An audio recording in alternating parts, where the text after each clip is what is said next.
പക്ഷെ പ്രധാനപ്പെട്ട ഒരു പരിപാടിയാണല്ലോ കഴിഞ്ഞത്. അതിനെക്കുറിച്ച് പിന്നീട് പറയാം. കഴിഞ്ഞ ഒരു ദശാബ്ദക്കാലത്തെ അനുഭവമെടുത്താൽ നമ്മുടെ കേരള ചരിത്രത്തിലുണ്ടായത് ഒരു സാധാരണ ഭരണകാലമല്ല. ഒരു സമൂഹത്തിൻ്റെ ആത്മവിശ്വാസം പുനർനിർമ്മിക്കുന്ന കാലമായിരുന്നു. വികസനത്തിൻ്റെ പുതിയ പാത തുറന്ന കാലഘട്ടമാണ്. 2016 LDF അധികാരത്തിൽ വരുമ്പോൾ കേരളം നേരിട്ടത് ഒരു ഭാഗത്തിൽ കടുത്ത സാമ്പത്തിക പരിമിതി, അതോടൊപ്പം വൻതോതിലുള്ള അടിസ്ഥാന സൗകര്യങ്ങളുടെ കുറവ്, സാമൂഹ്യ സുരക്ഷാ മേഖലയിലെ ഒട്ടേറെ വെല്ലുവിളി,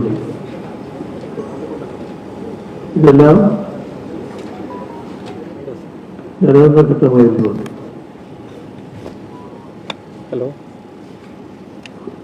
ഈ ഘട്ടത്തിൽ LDF സർക്കാർ അധികാരത്തിലേറിയതിനു ശേഷം ഇവയ്ക്ക് പരിഹാരം കാണാനുള്ള നടപടികളാണ് സ്വീകരിച്ചത്. നല്ല രീതിയിൽ ഓരോ മേഖലയിലും പരിഹാര നടപടികളുണ്ടായി. പക്ഷേ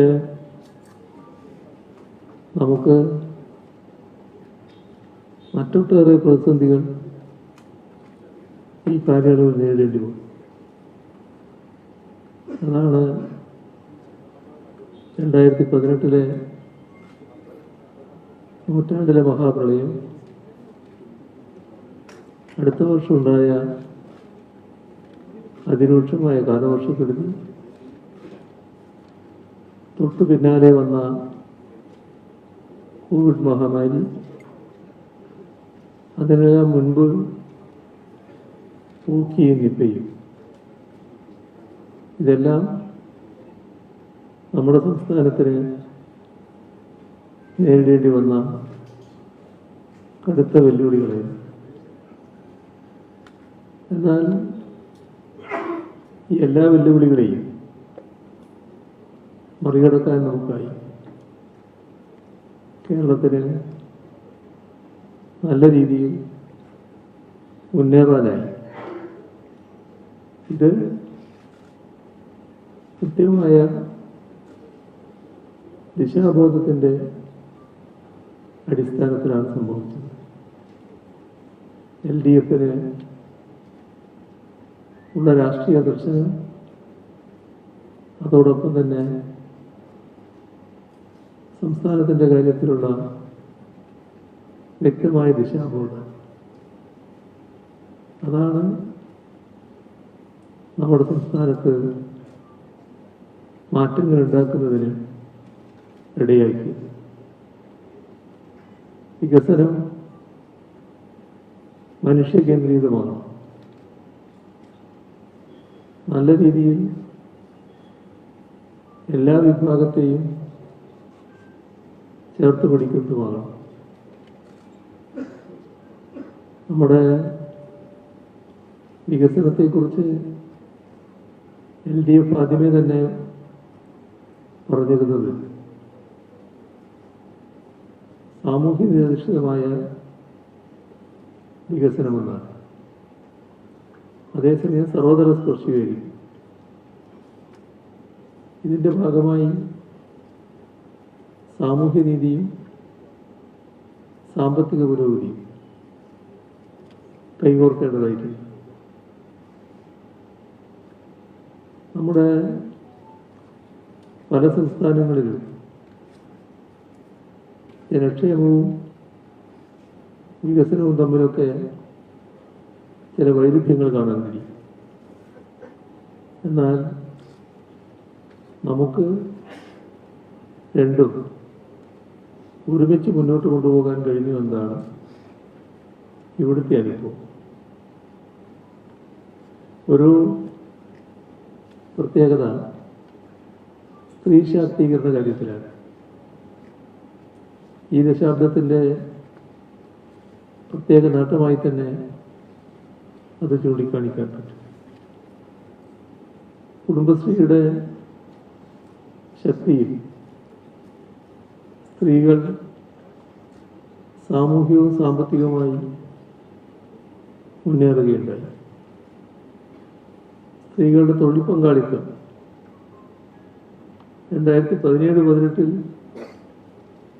26.5%. എന്നാലത് 23-24 36.4% ഉയർന്നു. അതോടൊപ്പം വീട്ടമ്മമാർക്ക് സാമ്പത്തിക സഹായം, സ്വയം തൊഴിലവസരങ്ങൾ, സേവന മേഖലകളിൽ സ്ത്രീകൾക്ക് കൂടുതൽ പങ്കാളിത്തം, ഇത്തരം കാര്യങ്ങളൊക്കെ നമ്മുടെ സംസ്ഥാനത്തിൻ്റെ സാമൂഹിക ഘടനയെ വലിയ തോതിൽ സ്വാധീനിച്ചതും മാറ്റിയതുമായ ഇടപെടലായിരുന്നു. സാമൂഹ്യ സുരക്ഷയിൽ വലിയ മുന്നേറ്റമാണ് കേരളത്തിലുണ്ടായത്. ക്ഷേമ പെൻഷൻ 600 രൂപയായിരുന്നത് ഈ 10 വർഷക്കാലത്ത് അനുഭവമെടുത്താൽ 2000 രൂപയായി വർദ്ധിപ്പിക്കുകയുണ്ട്. കഴിഞ്ഞ 5 വർഷത്തെ കണക്ക് മാത്രം എടുത്താൽ 50,000 കോടി രൂപയാണ് ഇതിന് ചെലവഴിച്ചത്. അതേസമയം പട്ടയം 4 ലക്ഷത്തിലധികം പട്ടയം വിതരണം ചെയ്യാൻ നമുക്ക് കഴിഞ്ഞു. ലൈഫ് മിഷൻ വഴി 5 ലക്ഷത്തിലധികം വീടുകളാണ് നിർമ്മിച്ചു നൽകിയത്. അതിൽ 2 ലക്ഷത്തിലധികം വീടുകൾ പട്ടിക വിഭാഗങ്ങൾക്ക് മാത്രമായി ലഭിച്ചിട്ടുണ്ട്. ഇതിനു പുറമെ മത്സ്യത്തൊഴിലാളികൾക്കായി പുനർഗേഹം പദ്ധതി, നമ്മുടെ 60% വീടുകളിലും പൈപ്പ് ജലം എത്തിക്കാൻ നമുക്കായി. ആരോഗ്യരംഗത്ത് വലിയ മാറ്റമാണ് ഉണ്ടായത്. ഒന്ന്, തസ്തിക സൃഷ്ടിച്ചതാണ്. ഈ കാലയളവിൽ 10,000-ലധികം തസ്തികകൾ ആരോഗ്യരംഗത്ത് സൃഷ്ടിച്ചു. 13,000 കോടി രൂപ ആരോഗ്യമേഖലയിൽ ചെലവഴിക്കുന്നതിനുണ്ട്. സർക്കാർ ആശുപത്രികളിൽ OP സന്ദർശനം അത് 13 കോടിയായി ഉയർന്നു. ശിശുമരണ നിരക്ക് ഗണ്യമായി കുറച്ചു കൊണ്ടുവരാൻ നമുക്ക് കഴിയും. രാജ്യത്തെ ആരോഗ്യ സൂചികളെടുത്താൽ അതിൽ ഒന്നാമതായി നിൽക്കുന്ന സംസ്ഥാനമാണ് കേരളം. കേരളത്തിൻ്റെ പ്രത്യേകത ആരോഗ്യരംഗം പോലെ തന്നെ ഉള്ളതാണ് വിദ്യാഭ്യാസ രംഗം. വിദ്യാഭ്യാസ രംഗത്ത് നമ്മുടെ പൊതുവിദ്യാലയങ്ങൾക്ക് നേരിടേണ്ടി വന്ന പ്രതിസന്ധി, തകർന്നു പോകുമെന്ന ആശങ്ക, അതെല്ലാം ദൂരീകരിക്കാനായി. മാത്രമല്ല 11 ലക്ഷത്തിലധികം കുട്ടികൾ പൊതുവിദ്യാലയങ്ങളിൽ പുതുതായി ചേരുന്ന അവസ്ഥയുണ്ടായി. അതോടൊപ്പം തന്നെ ഡിജിറ്റൽ വിദ്യാഭ്യാസം വ്യാപകമായി നടപ്പാക്കി. 45,000 ക്ലാസ് മുറികളാണ് സ്മാർട്ട് ക്ലാസ് റൂമുകളായത്. അതോടൊപ്പം ഉന്നത വിദ്യാഭ്യാസ രംഗത്ത് ദേശീയ തലത്തിൽ നല്ല മുന്നേറ്റം കൈവരിക്കാനായി. അടിസ്ഥാന സൗകര്യ രംഗത്ത് ഏകദേശം 2 ലക്ഷം കോടി നിക്ഷേപ പദ്ധതികളാണ് നടപ്പാക്കിയത്. ദേശീയപാത വികസനം, വിഴിഞ്ഞം തുറമുഖം, കേപ്പോൾ, ഇവയെല്ലാം കേരളത്തിൻ്റെ ഭാവി സമ്പദ് വ്യവസ്ഥയുടെ അടിത്തറയായി മാറുകയാണ്. വലിയ മാറ്റം വ്യവസായ രംഗത്തുണ്ട്. ഈസ് ഓഫ് ഡൂയിങ് ബിസിനസ്സിൽ രാജ്യത്തെ തന്നെ 1ാം സ്ഥാനം കേരളത്തിൽ ലഭിച്ചു. IT മേഖലയിൽ തൊഴിൽ 26,000 നിന്ന് 2.5 ലക്ഷമായി ഉയർത്താനായി. സ്റ്റാർട്ടപ്പുകൾ 800 നിന്ന് 7,700 കൂടുതലായി. 1,96,000 കോടി നിക്ഷേപ വാഗ്ദാനം കൊച്ചിയിലെ ആഗോള നിക്ഷേപ സംഗമത്തിൽ നമുക്ക് ലഭിക്കുകയുണ്ടായി. അതോടൊപ്പം തന്നെ ദാവോസിൽ ആഗോള സമ്മിറ്റ് നടന്നപ്പോൾ അവിടെ ലഭിച്ച ഓഫർ 1,18,000 കോടി രൂപയുടെ നിക്ഷേപമായിരുന്നു. കേരളമാണ് നിക്ഷേപ സുരക്ഷിതമായിരിക്കുന്ന ഇടം എന്ന് വ്യവസായികളും മറ്റും ചിന്തിക്കുന്ന അവസ്ഥ ഉണ്ടായിരിക്കും. ഇതൊക്കെ ചേർന്നുകൊണ്ട് തെളിയിക്കുന്നൊരു കാര്യമാണ് നമ്മുടെ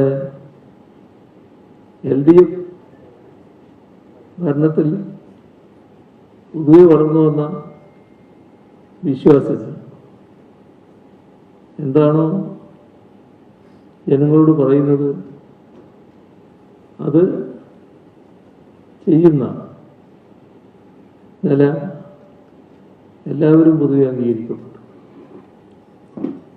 രാജ്യത്തെ ധനകാര്യ സ്ഥാപനങ്ങളിൽ ഏറ്റവും ആധികാരികമായ സ്ഥാപനം റിസർവ് ബാങ്ക് ഓഫ് ഇന്ത്യ ആണല്ലോ. റിസർവ് ബാങ്ക് ഓഫ് ഇന്ത്യയുടെ കണക്കുകൾ ഇതിനെയൊക്കെ അംഗീകരിക്കുന്ന നിലയിലാണ് വന്നിട്ടുള്ളത്. 2025 December 11 handbook of statistics on Indian States reserve bank പ്രസിദ്ധീകരിച്ച രേഖയാണ്. കേരളത്തിൻ്റെ സമ്പദ് വ്യവസ്ഥയിൽ ശ്രദ്ധേയമായ വളർച്ചയുണ്ടായി എന്നാണ് ഇതിൽ രേഖപ്പെടുത്തിയിരിക്കുന്നത്. 2016 നമ്മുടെ ആളോഹരി വരുമാനം 1,66,246 രൂപയായിരുന്നു. 1,66,246 രൂപ. ഇത് 2024-25 ഇരട്ടിയായിട്ട് വർദ്ധിക്കുകയാണ്. 3,08,338 രൂപയായി വർദ്ധിച്ചു. ആളോഹരി വരുമാനത്തിൻ്റെ വർധനമാണ്. ഇതോടൊപ്പം തന്നെ സംസ്ഥാനത്തിൻ്റെ GDP നല്ല പുരോഗതി നേടിയതായിട്ടാണ് കാണാൻ കഴിയും. 5.63 ലക്ഷം കോടി രൂപയായിരുന്നു നേരത്തെ. 5,61,000 കോടി രൂപയായിരുന്നു മൊത്തം GDP.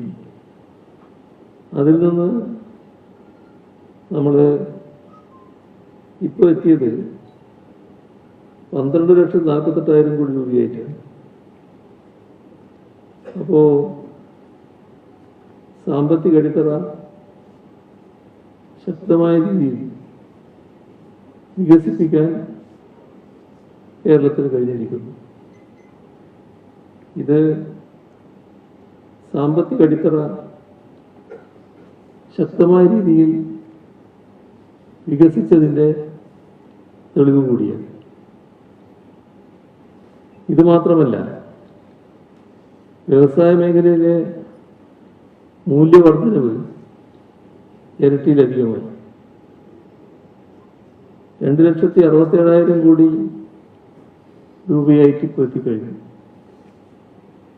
മാനുഫാക്ചറിംഗ് മേഖലയിലെ ഉൽപാദനം ചരിത്രത്തിലാദ്യമായി 1,00,000 കോടി രൂപ കടന്നിരിക്കുന്നു. മൂലധന ചെലവ് നാം കാണേണ്ടത് 12,417 കോടി രൂപയിൽ നിന്ന് 35,359 കോടി രൂപയായി. എന്ന് പറഞ്ഞാൽ 3 ഇരട്ടിയായി വർദ്ധിച്ചു. സംസ്ഥാനത്തിൻ്റെ തനത് നികുതി വരുമാനം 38,995 കോടി രൂപയിൽ നിന്ന് 84,884 കോടി രൂപയായിട്ട് ഉയരുകയുണ്ടായി.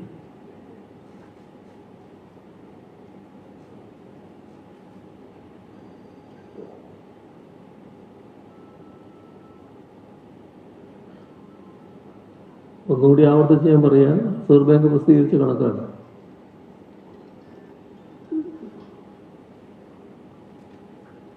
അടിസ്ഥാന സൗകര്യ വികസനത്തിന് നാം വലിയ പ്രാധാന്യം നൽകിയതിൻ്റെ വസ്തുതകളാണ് ഇത്തരം കണക്കുകളിൽ കാണാൻ കഴിയുന്നത്. നമ്മുടെ ബാങ്ക് നിക്ഷേപങ്ങൾ 39,61,000 കോടി രൂപയിൽ നിന്ന് 89,48,000 കോടിയായി ഉയർന്നിരിക്കുന്നു. അപ്പോൾ ജനങ്ങളുടെ സാമ്പത്തിക ശക്തി വർദ്ധിക്കുന്നു. അതോടൊപ്പം ജനങ്ങളുടെ വിശ്വാസവും വർദ്ധിക്കുന്നു. അതിൻ്റെ ഭാഗമായിട്ടാണ് നിക്ഷേപം ഈ രീതിയിൽ വർദ്ധിച്ചത്.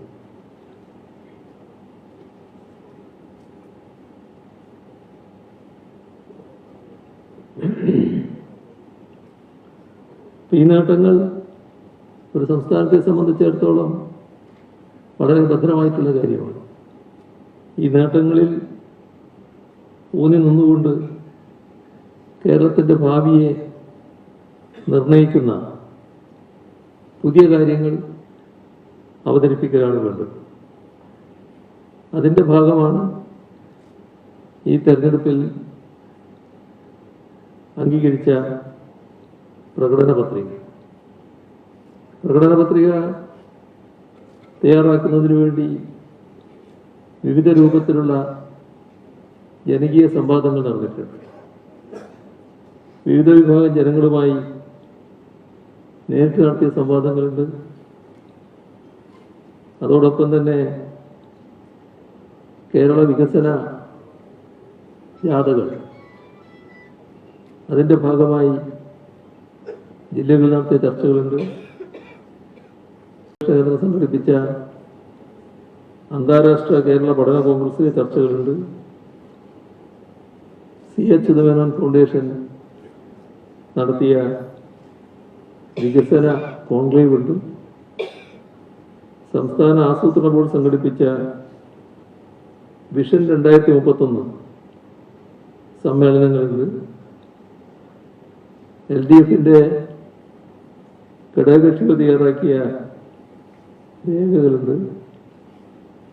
ഇവയെല്ലാം സംയോജിപ്പിച്ച് 950 നിർദ്ദേശങ്ങളടങ്ങിയ പ്രകടന പത്രികയാണ് തയ്യാറാക്കിയിട്ടുള്ളത്. ഈ 950 നിർദ്ദേശങ്ങൾ പൊതുജനങ്ങൾക്ക് എളുപ്പത്തിൽ മനസ്സിലാക്കാനായി നേരത്തെ LDF കൺവീനർ പറഞ്ഞതുപോലെ 60 പരിപാടിയായി സംക്ഷിപ്തമാക്കിയിട്ടുണ്ട്. വിശദമായ പ്രകടന പത്രിക അനുബന്ധമായി നൽകിയിട്ടുണ്ട്. അതിനു പുറമെ അതിൻ്റെ പൂർണ്ണരൂപം QR കോഡ് വഴി ലഭ്യമാകുന്നതുമാണ്. കേരളത്തെ വിജ്ഞാന സമ്പദ്ഘടനയിലേക്ക് മാറ്റുന്ന പ്രവർത്തനം അടുത്ത 5 വർഷത്തിനുള്ളിൽ പൂർത്തിയാക്കലാണ് ലക്ഷ്യമിടുന്നത്. അതിലൂടെ ഉണ്ടാകുന്ന സാമ്പത്തിക വളർച്ചയുടെ നേട്ടം കേരളത്തിലെ എല്ലാ പൗരന്മാർക്കും ലഭ്യമാക്കും. തൊഴിലില്ലായ്മയും ദാരിദ്ര്യവും പരിഹരിക്കുന്നതോടൊപ്പം വികേന്ദ്രീകൃത ജനാധിപത്യം, മതനിരപേക്ഷത, തുല്യത, പുരോഗമന ചിന്ത ഇവയുടെ എല്ലാം അടിസ്ഥാനത്തിലുള്ള ഒരു സമൂഹം നിർമ്മിക്കലാണ് നമ്മുടെ ലക്ഷ്യം. കേരളത്തെ കേവല ദാരിദ്ര്യരഹിത സംസ്ഥാനമാക്കും. നമുക്കിപ്പോൾ അതിദാരിദ്ര്യം ഇല്ലാതാക്കിയ അനുഭവമുണ്ട്. ആ അനുഭവത്തിൻ്റെ അടിസ്ഥാനത്തിൽ ഏകദേശം 5 ലക്ഷം ദരിദ്രരായ കുടുംബങ്ങളെ കൃത്യമായി തിരിച്ചറിഞ്ഞാണ് അവരെ ദാരിദ്ര്യത്തിൽ നിർത്താനുള്ള പ്രവർത്തന പദ്ധതി നടപ്പാക്കുക. വരുമാനം, താമസം, വിദ്യാഭ്യാസം, ആരോഗ്യ പരിരക്ഷ ഇവയെല്ലാം ഉൾക്കൊള്ളുന്ന സമഗ്ര ഇടപെടലായിരിക്കും ഇത്. സാമൂഹ്യ സുരക്ഷയെ പുതിയ ഉയരത്തിലേക്ക് ഉയർത്തുകയും ചെയ്യും. നമ്മുടെ സംസ്ഥാനത്ത് എല്ലാ സാമൂഹ്യ സുരക്ഷാ പെൻഷനുകളും 3000 രൂപയായി വർദ്ധിപ്പിക്കും. കിടപ്പ് രോഗികൾക്ക് അവകാശാടിസ്ഥാനത്തിലുള്ള സമ്പൂർണ്ണ പരിചരണ സംവിധാനം നടപ്പാക്കാനാണ് ഉദ്ദേശിക്കുന്നത്. വയോജനങ്ങൾക്ക് ആരോഗ്യ പരിപാലനവും സമൂഹാടിസ്ഥാനത്തിലുള്ള പിന്തുണയും ഉറപ്പാക്കും. ആരോഗ്യകരമായ വാർദ്ധക്യം എന്ന ആശയം യാഥാർത്ഥ്യമാക്കും. വിദ്യാഭ്യാസവും തൊഴിലും തമ്മിലുള്ള ബന്ധം പൂർണ്ണമായി തന്നെ പുനഃസംഘടിപ്പിക്കും. പഠിച്ചാൽ ജോലി ഉറപ്പുവരുത്തും. ക്യാമ്പസ് പ്ലേസ്മെന്റ് വഴി ഇപ്പോൾ തൊഴിൽ ലഭിക്കുന്നുണ്ട്. ഇത് സർവ്വസാധാരണമാക്കും. 2025-26 60,000 വിദ്യാർത്ഥികൾക്കാണ് പ്ലേസ്മെന്റ് ലഭിച്ചത്. ഇതിൻ്റെ അടിസ്ഥാനത്തിൽ കൂടുതൽ ഇതിനെ വികസിപ്പിക്കും. കണക്ട് വർക്ക് സ്കോളർഷിപ്പ് വഴി വിദ്യാർത്ഥികൾ നേരിട്ട് തൊഴിൽ മേഖലയുമായി ബന്ധിപ്പിക്കും. ബാക്ക് ടു ക്യാമ്പസ് പദ്ധതിയിലൂടെ പഠനം പൂർത്തിയാക്കിയ യുവാക്കൾക്ക് പുതുക്കിയ നൈപുണ്യ പരിശീലനം നൽകും. സാധാരണഗതിയിൽ പഠിച്ചു കഴിഞ്ഞാൽ പിന്നെ വിദ്യാർത്ഥികൾക്ക് അവിടെ കയറാൻ വിഷമാണ്. ഇത് നമ്മുടെ സംസ്ഥാനത്തിന് ഗുണകരമായ ഒരു മാറ്റമാണ് കൊണ്ടുവരാൻ പോകുന്നത്. ബാക്ക് ടു ക്യാമ്പസ് പദ്ധതി. അതിൻ്റെ ഭാഗമായി പഠനം പൂർത്തിയാക്കിയ യുവാക്കൾക്ക് പുതുക്കിയ നൈപുണ്യം ലഭിക്കുന്നതിന് നടപടി സ്വീകരിക്കും. യുവജനങ്ങളെ തൊഴിലന്വേഷകരായിട്ടാണ് ഇപ്പോൾ കാണുന്നത്. ആ അവസ്ഥയിൽ നിന്ന് മാറി തൊഴിൽ സൃഷ്ടിക്കുന്നവരാക്കി മാറ്റും. പലിശ ചെയ്ത വായ്പകൾ നൽകി പുതിയ സംരംഭങ്ങൾ ആരംഭിക്കാൻ പ്രോത്സാഹിപ്പിക്കും. അവർക്ക് പലിശയുടെ ബാധ്യത ഒഴിവാക്കാനാണ് പലിശരഹിത വായ്പകൾ ഒരുക്കുന്നത്. കോളേജുകളുമായി ബന്ധിപ്പിച്ചുള്ള ഇൻക്യുബേഷൻ ഹാക്കത്തോൺ, ഇന്നൊവേഷൻ സെൻ്ററുകൾ ഇതെല്ലാം വികസിപ്പിക്കും. ഗ്ലോബൽ കേപ്പബിലിറ്റി സെൻ്ററുകളുടെ എണ്ണം ഇപ്പോൾ 40 അത് 120 ഉയർത്താൻ നമുക്ക് കഴിയും. നല്ല വർധനമാണ് ഉണ്ടായത്. ഏകദേശം 2 ലക്ഷം ഉയർന്ന നിലവാരത്തിലുള്ള തൊഴിൽ അവസരങ്ങൾ ഈ മേഖലയിൽ സൃഷ്ടിക്കാനാകുമെന്നാണ് കണക്കാക്കുന്നത്. നമ്മുടെ സ്ത്രീകളുടെ സാമ്പത്തിക പങ്കാളിത്തത്തിൽ ചരിത്രപരമായ ചുവടുവെപ്പാണ് ഉണ്ടാവുക. സ്ത്രീകളുടെ തൊഴിൽ പങ്കാളിത്തം 50% ഉയർത്തും. ഇത് സാമൂഹ്യ സാമ്പത്തിക മാറ്റത്തിൻ്റെ പരിപാടിയാണ്. കുടുംബശ്രീയുടെ നേതൃത്വത്തിൽ തൊഴിൽ ശൃംഖലകൾ വികസിപ്പിക്കും. വീടിനടുത്ത് ജോലി ചെയ്യാനുള്ള വർക്ക് നിയർ ഹോം സംവിധാനം നല്ല നിലയിൽ വ്യാപിപ്പിക്കും. നമ്മുടെ സുരക്ഷിത ഗതാഗതം ഉറപ്പാക്കുന്ന നടപടി സ്വീകരിക്കും. കുട്ടികൾക്കായുള്ള ആഫ്റ്റർ സ്കൂൾ കെയർ സംവിധാനങ്ങൾ നല്ല രീതിയിൽ വ്യാപിപ്പിക്കും. സ്കൂൾ കെയർ സംവിധാനങ്ങൾ നല്ലതുപോലെ വ്യാപിപ്പിക്കും. സേവന സംരംഭങ്ങൾ, സാന്ത്വന പരിചരണം, ടെക്നോളജി സേവനങ്ങൾ, വാതിൽപ്പടി സേവനം, ഇവയെല്ലാം പുതിയ തൊഴിൽ മേഖലകൾ സ്ത്രീകൾക്കായി തുറക്കുന്ന സ്ഥിതി വരും. നമ്മുടെ തൊഴിലുറപ്പ് പദ്ധതി അത് കൂടുതൽ ശക്തിപ്പെടുത്തും. കേന്ദ്ര സർക്കാർ നിയന്ത്രണങ്ങൾക്ക് എതിരെ ശക്തമായ നില നാം സ്വീകരിച്ചു വരുന്നുണ്ട്. അത് തുടരുക തന്നെ ചെയ്യും.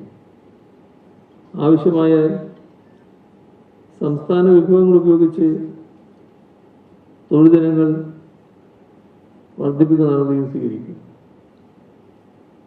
ഗ്രാമീണ മേഖലയിലെ വരുമാനം ഉറപ്പാക്കുന്നതാണ്.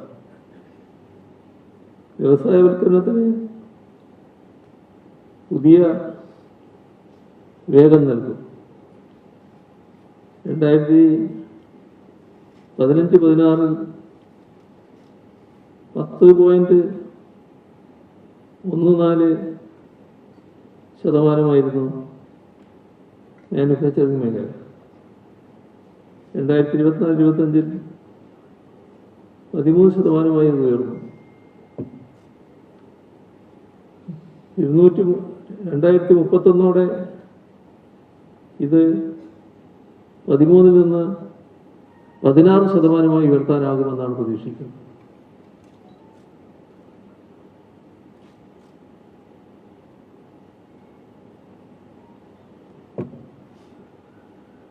നമ്മുടെ വ്യവസായ ഇടനാഴികൾ, ലോജിസ്റ്റിക് ഹബ്ബുകൾ, ക്ലസ്റ്ററുകൾ ഇവയെല്ലാം വികസിപ്പിക്കും. വിഴിഞ്ഞം തുറമുഖം യാഥാർത്ഥ്യമായിട്ടുണ്ട്. അതിൽ കേന്ദ്രീകരിച്ചുള്ള വ്യവസായ വികസനം കൂടുതൽ ശക്തമാക്കും. കൃഷി, മത്സ്യബന്ധനം, പരമ്പരാഗത വ്യവസായങ്ങൾ എന്നിവയെ സംരക്ഷിക്കുകയും നവീകരിക്കുകയും ചെയ്യും. ജലസേചന വികസനം, വിപണന സൗകര്യങ്ങൾ, വിലസ്ഥിരത, പുനരധിവാസം ഇവയെല്ലാം കൂടുതൽ ശക്തിപ്പെടുത്തും. മനുഷ്യ വന്യജീവി സംഘർഷം കുറക്കുന്നതിനുള്ള പ്രത്യേക ഇടപെടലുകൾ നടത്തും. പട്ടികജാതി പട്ടികവർഗ വിഭാഗങ്ങൾക്കും ഭിന്നശേഷിക്കാർക്കും കൂടുതൽ കേന്ദ്രീകൃത വികസന പദ്ധതികൾ നടപ്പാക്കും. വിദ്യാഭ്യാസം, തൊഴിൽ, താമസം, സാമൂഹ്യ സുരക്ഷ എല്ലാ മേഖലകളിലും തുല്യത ഉറപ്പാക്കും. പൊതുവിതരണ സംവിധാനം കൂടുതൽ ശക്തിപ്പെടുത്തും. ഭക്ഷ്യസുരക്ഷ ഉറപ്പാക്കും. വിലക്കയറ്റം പിടിച്ചു നിർത്താൻ കർശന നടപടികൾ സ്വീകരിക്കും. വിദ്യാഭ്യാസ രംഗത്ത് ഗുണമേന്മ ഉയർത്തും. നൈപുണ്യ വികസനവും ഗവേഷണവും കൂടുതൽ ശക്തിപ്പെടുത്തും. ഉന്നത വിദ്യാഭ്യാസം അന്താരാഷ്ട്ര നിലവാരത്തിലേക്ക് ഉയർത്തും. ആരോഗ്യരംഗത്ത് എല്ലാ ജനങ്ങൾക്കുമുള്ള പരിരക്ഷ കൂടുതൽ ശക്തിപ്പെടുത്തും.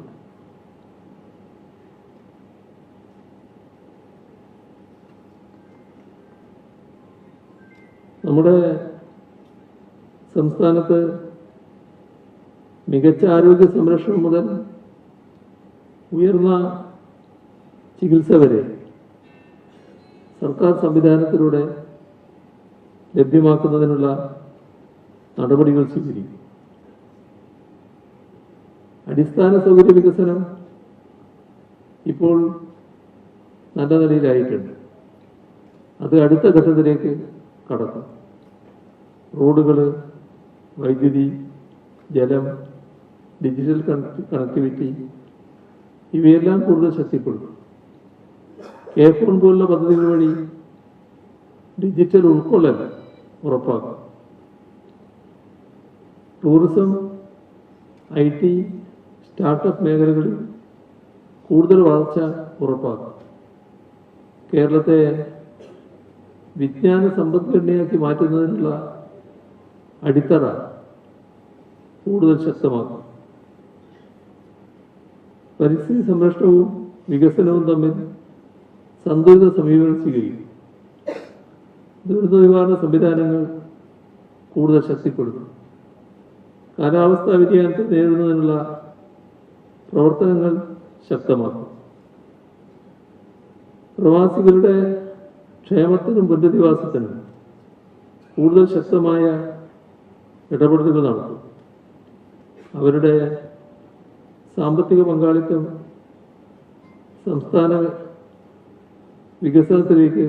സംസ്ഥാനത്തെ നല്ല വികസനത്തിലേക്ക് നയിക്കുക തന്നെ ചെയ്യും. പ്രാദേശിക സ്വയംഭരണ സ്ഥാപനങ്ങളെ കൂടുതൽ ശക്തിപ്പെടുത്തും. ജനകീയ ആസൂത്രണത്തെ പുതിയ ഘട്ടത്തിലേക്ക് ഉയർത്തും. മതനിരപേക്ഷതയും ജനാധിപത്യ മൂല്യങ്ങളും സംരക്ഷിക്കുന്നതിന് പ്രതിബദ്ധതയോടെ ഇതേവരെ ഇടപെട്ടിട്ടുണ്ട്, ഇനിയും ഇടപെടും. അഴിമതിരഹിതവും സുതാര്യവുമായ ഭരണ സംവിധാനം ഉറപ്പാക്കും. സംസ്ഥാനത്തിൻ്റെ അവകാശങ്ങൾ സംരക്ഷിക്കുന്ന നിലപാട് കൂടുതൽ ശക്തമാക്കും. കഴിഞ്ഞ 10 വർഷം നമ്മുടെ കേരളം തെളിയിച്ച കുറേ കാര്യങ്ങൾ. അതിലൊന്ന് വികസനം സാധ്യമാണ്. മറ്റൊന്ന് സാമൂഹ്യനീതി സാധ്യമാണ്. ഇതിനെല്ലാം പുറമെ വിശ്വാസം പാലിക്കുന്ന ഭരണവും സാധ്യമാണ്. ഇത് ഈ കാലയളവ് തെളിയിച്ച കാര്യമാണ്.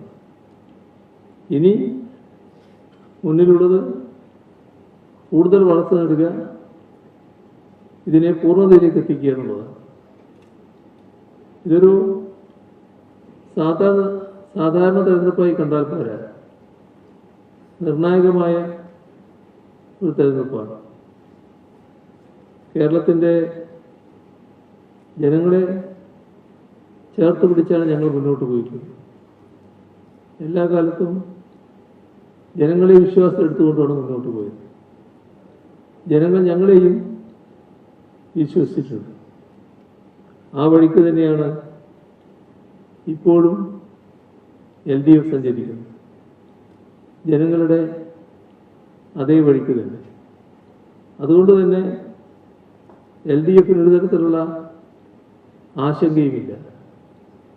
ഈ തെരഞ്ഞെടുപ്പിൽ നല്ല വിജയം ജനങ്ങൾ LDFന് സമ്മാനിക്കുമെന്ന് തന്നെയാണ് LDF കരുതുന്നത്. ഇത്രയാണ് ആമുഖമായി പറയാനുള്ളത്. FCRA ബന്ധപ്പെട്ട് ഇപ്പോൾ വലിയ ചർച്ചകൾ നടക്കുകയാണ്. കേന്ദ്രമന്ത്രി കിരൺ റിജിജു ബിഷപ്പുമാരുമായി സംസാരിക്കാൻ കേരളത്തിലേക്ക് വരുന്നു എന്നുള്ളതാണ് ഡൽഹിയിൽ നിന്നുള്ള ഏറ്റവും കുറച്ച് ഏതാനും മിനിറ്റുകൾക്ക് മുമ്പുള്ള വാർത്ത. ഇതിൽ സംസ്ഥാന സർക്കാരിന്റെ നിലപാടെന്താണ്? മാത്രമല്ല, ഈ പ്രതിപക്ഷം പാർലമെന്റിൽ ഈ കാര്യത്തിൽ എടുക്കുന്ന നിലപാടിനെ എങ്ങനെയാണ് കാണുന്നത്? FCRAയുടെ നിലപാട് നേരത്തെ തന്നെ വ്യക്തമാക്കി കഴിഞ്ഞതാണ്. ഇത് ഒരു രാജ്യം, ആ രാജ്യത്തെ ജനങ്ങളെ ആകെ വിശ്വാസത്തിലെടുക്കണം. ജനങ്ങളിൽ ഒരു വിഭാഗത്തെ സംശയത്തോടെ വീക്ഷിക്കുന്ന നില ഒരു തരത്തിലും ഗുണം ചെയ്യുന്നില്ല. എന്നാൽ നമ്മുടെ രാജ്യത്ത് ഇപ്പോൾ സ്വീകരിച്ചു വരുന്ന നില ചില വിഭാഗം ജനങ്ങളിൽ, പ്രത്യേകിച്ച് ന്യൂനപക്ഷ വിഭാഗങ്ങളിൽ കടുത്ത ആശങ്ക നിലനിൽക്കുകയാണ്. ഇതൊരു പ്രത്യേക ഘട്ടത്തിൽ മാത്രം ഉണ്ടായതല്ല, കുറേ നാളായത് തുടരുകയാണ്. ഈ ആശങ്ക ലഘൂകരിക്കത്തക്ക നിലപാടുകളല്ല വന്നിട്ടുള്ളത്. ആശങ്ക വർദ്ധിപ്പിക്കുന്നതിനുള്ള നടപടികൾ മാത്രമേ ഗവൺമെൻറ് ഭാഗത്ത് നിന്ന് വന്നിട്ടുള്ളൂ. അതിലേറ്റവും കടുത്തതാണ് ഈ പറഞ്ഞ FCRA. ഇത് ന്യൂനപക്ഷ വിഭാഗത്തെ ലക്ഷ്യമിട്ടുകൊണ്ടുള്ള ഒരു പദ്ധതിയാണ് എന്നാണ് പൊതുവെ ആളുകൾ കാണുന്നത്. അത് ആ നിലക്ക് തന്നെയാണ് സംസ്ഥാന ഗവൺമെൻറ്റും അത് പങ്കുവെക്കുന്നത്. അതിൻ്റെ അടിസ്ഥാനത്തിലാണ് പ്രധാനമന്ത്രിയോടക്കം ആവശ്യപ്പെട്ടത് അടിയന്തരമായി ഇത് പിൻവലിക്കണമെന്ന്. കാരണം നമ്മുടെ നാട്ടിൽ നല്ല നിലക്ക് പ്രവർത്തിക്കുന്ന ഒട്ടേറെ സ്ഥാപനങ്ങളുണ്ട്. ആ സ്ഥാപനങ്ങൾ പ്രവർത്തിക്കുന്നത് അവരുണ്ടാക്കുന്ന ലാഭത്തെ കൊണ്ടല്ല.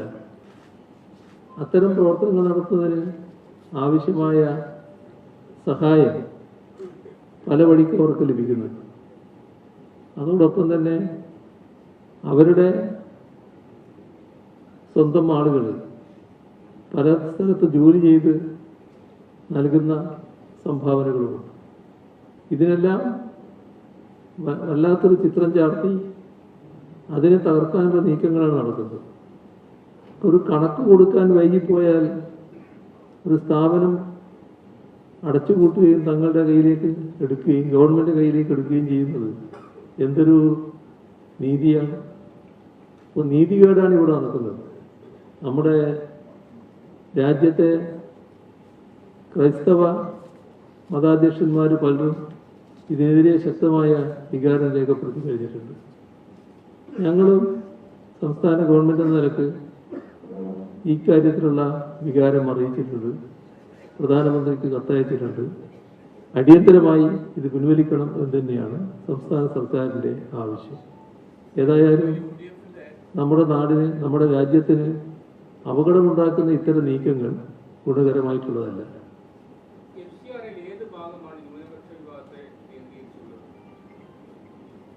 ഇവിടെ ഇത് നടപ്പാക്കുന്നവരാരും എന്താണ് പ്രശ്നം? നടപ്പാക്കുന്നത് BJP ഗവൺമെൻറ്റാണ്. BJPയുടെ നേതൃത്വം ആർക്കാണ്? RSSനാണ്. RSS രാജ്യത്തിൻ്റെ ആഭ്യന്തര ശത്രുക്കളായി കണ്ടതിൽ 2 പേര് മുസ്ലിങ്ങളും ക്രിസ്ത്യാനികളുമാണ്. ഈ ആഭ്യന്തര ശത്രുക്കളെ കൈകാര്യം ചെയ്യുന്ന രീതി രാജ്യത്ത് എല്ലാവരും കണ്ടുകൊണ്ടിരിക്കുകയാണല്ലോ. ഏതെങ്കിലും ഒരിടത്തല്ല, പലയിടത്ത് നടക്കുകയല്ലേ. സംഘപരിവാറല്ലേ അതിൻ്റെ നേതൃത്വത്തിലുള്ളത്. അത്തരം ആക്രമണങ്ങൾ നടത്തുന്നത് സംഘപരിവാർ നടത്തുന്ന ആക്രമണങ്ങളിൽ ഇരയാകുന്നവർക്ക് സംരക്ഷണം ഗവൺമെൻറ്റിൽ നിന്നുണ്ടോ? അപ്പോഴും ആക്രമിക്കുന്നവർക്കല്ലേ സംരക്ഷണം, അക്രമികളുടെ കൂടെയല്ലേ നിൽക്കുന്നത്. എന്തുകൊണ്ടാണത്? നേരത്തെ പറഞ്ഞ നയത്തിൻ്റെ ഭാഗമാണ്. നമ്മുടെ നീതിന്യായ സംഹിതയിൽ ഏതെങ്കിലും ഗവൺമെൻറ് അക്രമികളുടെ കൂടെ നിൽക്കണമെന്ന് പറഞ്ഞിട്ടുണ്ടോ? പക്ഷേ അക്രമികളുടെ കൂടെ നിന്ന അനുഭവമല്ലേ ഇവിടെയുള്ളത്. ഇതല്ലേ നമ്മൾ കണ്ടുകൊണ്ടിരിക്കുന്നത്. അപ്പോൾ ഇവിടെ ഇത്തരമൊരു നിയമം ആദ്യം കൊണ്ടുവന്നത് കോൺഗ്രസ്സാണ്. ആ നിയമം കൊണ്ടുവരുമ്പോൾ അതിനകത്ത് അന്ന് തന്നെ RSSനെ ഉൾപ്പെടുത്തിയിരുന്നില്ല. എന്നാൽ ആ നിയമത്തിൽ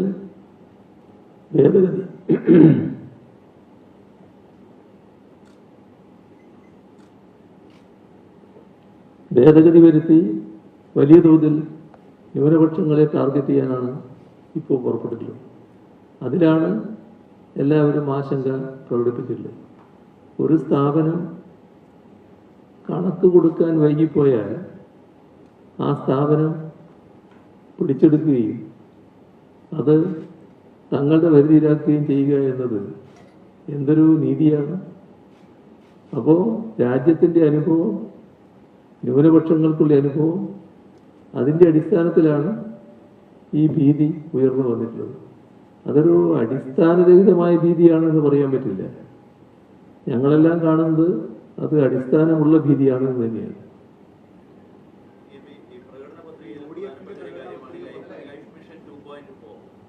കേരളത്തിൽ വീടുകൾ നിർമ്മിച്ചതുമായി ബന്ധപ്പെട്ട് 4,43,000 വീടുകൾ UDF കാലത്ത്, ഉമ്മൻചാണ്ടിയുടെ കാലത്ത് നിർമ്മിച്ചു എന്ന് പ്രതിപക്ഷ നേതാവ് പറഞ്ഞപ്പോൾ 4,000 വീടുകളെ നിർമ്മിച്ചുള്ളൂ എന്ന് അങ്ങ് ഒരു യമണ്ടൻ നുണ പറഞ്ഞു എന്നാണ് പ്രതിപക്ഷ നേതാവ് പറഞ്ഞിരിക്കുന്നത്. എന്താണ് പ്രതികരണം? ഇതില് ഞാൻ നുണ പറഞ്ഞതല്ല. ഇപ്പോൾ 2011-16 കാലത്തെ കുറിച്ച് ഇങ്ങനെയൊരു തെറ്റായ പ്രചരണം കുറച്ച് കാലമായി നടത്തിക്കൊണ്ടിരിക്കുന്നുണ്ട്. 4 ലക്ഷത്തിലധികം വീട് നിർമ്മിച്ചു എന്നുള്ളത്. യഥാർത്ഥത്തിൽ എത്ര വീട് നിർമ്മിച്ചു എന്നത് അന്നത്തെ മുഖ്യമന്ത്രി തന്നെ വെളിപ്പെടുത്തിയ കാര്യമാണ് ഞാൻ എടുത്തു പറഞ്ഞത്.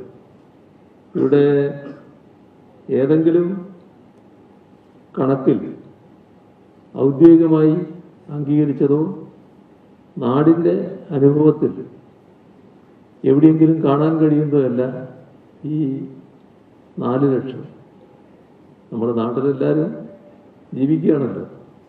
ഏതെങ്കിലും ഭാഗത്ത് ഈ പറയുന്ന കണക്കുകളുണ്ടോ, വീടുകളുണ്ടോ? അപ്പോൾ ഒരു തരത്തിലും ശരിയല്ലാത്ത ഒരു കാര്യമാണ് പ്രതിപക്ഷ നേതാവ് ആവർത്തിച്ച് പറഞ്ഞുകൊണ്ടിരിക്കുന്നത്. അതിലൊരു പ്രത്യേക മികവ് അദ്ദേഹത്തെ പോലുള്ളവർ കാട്ടുന്നുണ്ടെന്നുള്ളതാണ് ഇവിടെ കാണാൻ കഴിയുന്ന കാര്യം. ഇത് ഓർമ്മിക്കേണ്ട കാര്യം, UDF കാലത്ത് ഈ ലൈഫ് മിഷൻ പോലുള്ള ഒരു കേന്ദ്രീകൃത ഭവന നിർമ്മാണ പദ്ധതി ഉണ്ടായിരുന്നു. ചെറിയ തുക കൊടുത്ത് വീട് നിർമ്മിക്കുന്ന ഒരു പദ്ധതിയായിരുന്നല്ലോ. ആ പദ്ധതിയുടെ ഭാഗമായി വീട് നിർമ്മിക്കാൻ പുറപ്പെട്ടവർ പാവങ്ങളല്ലേ, വീട് പൂർത്തിയാക്കാൻ കഴിഞ്ഞു. ഇപ്പോൾ ലൈഫ് മിഷൻ വന്നപ്പോഴുള്ള അനുഭവം നിങ്ങൾ ഓർക്കുന്നില്ലേ? വിവിധ പദ്ധതികളുടെ ഭാഗമായി വീട് നിർമ്മിക്കുന്നതിൽ തടസ്സം വന്ന് വഴിക്കിട്ടുപോയ വീടുകൾ പൂർത്തീകരിക്കുന്നതിനാണ് ആദ്യം മുൻഗണന കൊടുക്കുന്നത്. കാരണം അന്നത്തെ പൈസ വീട് നിർമ്മിക്കാൻ തികയുമായിരുന്നില്ല. പിന്നെ ഈ പാവങ്ങൾക്ക് വീട് നിർമ്മിക്കാനും പറ്റില്ല. ലൈഫ് മിഷനിൽ 4 ലക്ഷം രൂപയാണ് നൽകുന്നത്. അതിൻ്റെ ഭാഗമായി നല്ലൊരു വീട് നിർമ്മിക്കാനാണ്.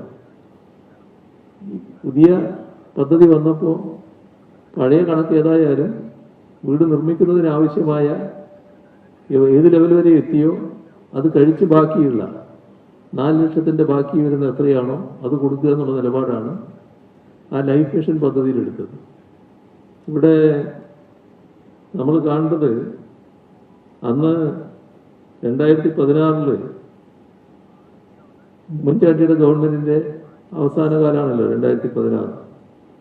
അന്ന് കോടിയേരി ബാലകൃഷ്ണൻ നിയമസഭയിൽ ഒരു ചോദ്യം ചോദിച്ചിരുന്നു. അന്ന് പറഞ്ഞത് ഈ പറഞ്ഞ കണക്കല്ല, ഓരോ കൂട്ടവും ഓരോ മേഖലയും കൊടുത്തിട്ടുള്ള കണക്കുകളുടെ വീടുകളുടെ ഒരു കണക്ക് അവതരിപ്പിക്കുകയാണ് ചെയ്തത്. അതെല്ലാം കൂട്ടിയാൽ ആകെ ഞാൻ പറഞ്ഞ 4000 എത്തും, അതിനപ്പുറത്തില്ല. ഇത് ഉമ്മൻചാണ്ടി തന്നെ അസംബ്ലിയിൽ വ്യക്തമാക്കിയ കണക്കാണ്. അപ്പോൾ ഞാൻ നുണ പറയുന്നതല്ല, നുണ നാട്ടിൽ ആരാണ് പറഞ്ഞുകൊണ്ടിരിക്കുന്നത് എല്ലാവരും കാണുന്നുണ്ട്. നുണയെ മാത്രം ആശ്രയിക്കുന്നതിൻ്റെ ഭാഗമായി വീണ്ടും വീണ്ടും ഇത് പറയുന്നു എന്ന് മാത്രമേ ഉള്ളൂ.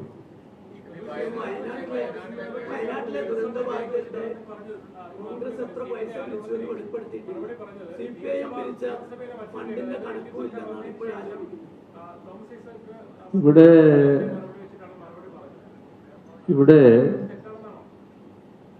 നമ്മൾ കാണേണ്ടത് നമ്മുടെ ഓരോരുത്തർക്കും ഓരോ രീതികളുണ്ട്, ഓരോ ശൈലികളുണ്ട്. CPIM-ൻ്റെ പതിവും രീതികളും എല്ലാവർക്കും അറിയാവുന്നതാണ്. അത് കൃത്യമായി ഈ പിരിച്ച തുക ഏതാവശ്യത്തിനാണോ ആ ആവശ്യത്തിന് ചെലവിടുക എന്നുള്ളതാണ്. ഇത് മാത്രമല്ല, ഏത് കാര്യത്തിനും CPIM പണം പിരിക്കാറുണ്ട്. പക്ഷേ എപ്പോഴും ആ പിരിച്ച പണം ഏതാവശ്യത്തിനാണോ അതിന് ചെലവിടുന്നതാണ് രീതി. അതുകൊണ്ട് തന്നെ ജനങ്ങൾ CPIM-നെ വിശ്വാസത്തിലെടുത്ത് ചോദിക്കുന്ന കാര്യങ്ങൾ അതിന് തന്നെ നിർവഹിക്കുമെന്ന ധാരണയിൽ പണം നൽകുകയും ചെയ്യും. ഇതിനു മുൻപും വിവിധ സ്ഥലങ്ങളിൽ ദുരന്തങ്ങളുണ്ടായപ്പോൾ CPIM സഹായിച്ചിട്ടുണ്ട്. എല്ലാം ആ പിരിച്ച പണം മുഴുവൻ സഹായിക്കുന്ന നിലയാണ് ഉണ്ടായിട്ടുള്ളത്. ഇവിടെ ഇത്തരമൊരു ഘട്ടത്തിൽ CPIM-ൻ്റെ വ്യക്തമായ നില അറിയാമെങ്കിലും ഒന്നിരിക്കട്ടെ എന്ന് വെച്ച് CPIM-നെതിരെ ഒരാക്ഷേപം ഉന്നയിച്ചതാണ്. അതിനിപ്പോൾ പാർട്ടി കേന്ദ്ര കമ്മിറ്റി തന്നെ പൂർണ്ണമായി വ്യക്തത വരുത്തി കഴിഞ്ഞിട്ടുണ്ട്. ആർക്കും സംശയമില്ലാത്തൊരു കാര്യമാണ്. എങ്കിലും ഉന്നയിക്കപ്പെട്ടൊരു കാര്യം എന്നുള്ള നിലക്ക് അതിന് വ്യക്തത വരുത്തി കഴിഞ്ഞ് പിരിച്ച സംഖ്യയും കൊടുത്ത സംഖ്യയും തമ്മിൽ വ്യത്യാസമില്ല എന്നുള്ളത്. അതാണ് വസ്തുത.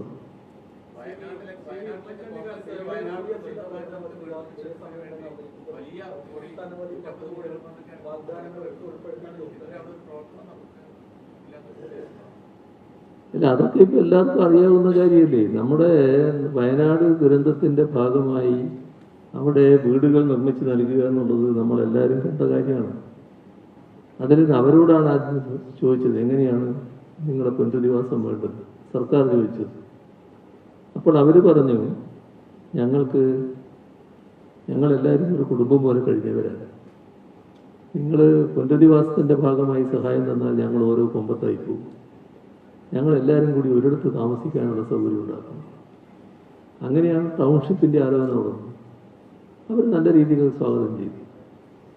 ടൗൺഷിപ്പിൻ്റെ അത്തരമൊരു ആശയം വന്നപ്പോൾ അന്ന് തൊട്ട് അതുമായി ബന്ധപ്പെട്ടുള്ള ചർച്ചകൾ പ്രതിപക്ഷവുമായി നടത്തുന്നു, പ്രതിപക്ഷ നേതാവും ഉപനേതാവുമായി നടത്തുന്നു. അവർ കൂടി സമ്മതിച്ച കാര്യങ്ങളാണ് പൊതുവെ നടപ്പാക്കപ്പെടുന്നത്.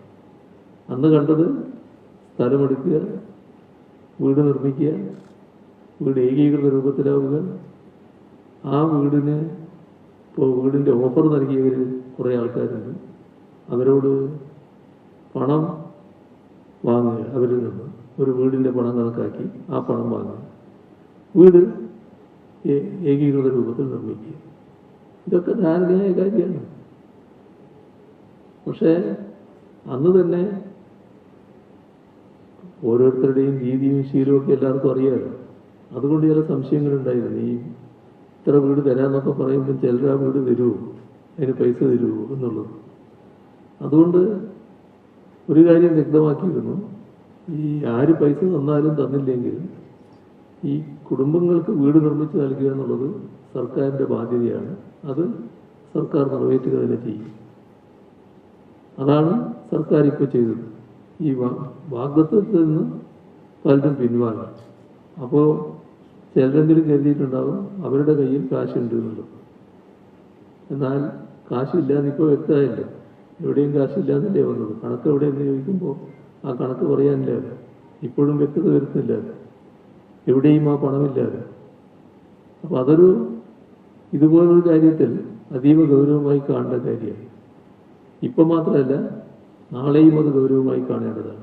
ഇതുപോലുള്ള ദുരന്തഘട്ടത്തിൽ ഇത്തരം പിരിവുകൾ നടത്തി അത് മറ്റു വഴിക്ക് സ്വന്തം കാര്യത്തിന് അല്ലെങ്കിൽ തെറ്റായ രീതിയിൽ ഉപയോഗിക്കുന്നത് ശരിയാണോ, അതിനെന്ത് നടപടി സ്വീകരിക്കാൻ കഴിയും, ഭാവിയിൽ ആലോചിക്കേണ്ട ഒരു വിഷയമായിരിക്കും. ഇതിപ്പോൾ വളരെ കടന്നുപോയത് കൊണ്ട് നമുക്ക് ഇവിടെ നിർത്താൻ തോന്നും. ബാക്കി പിന്നീടാകാം.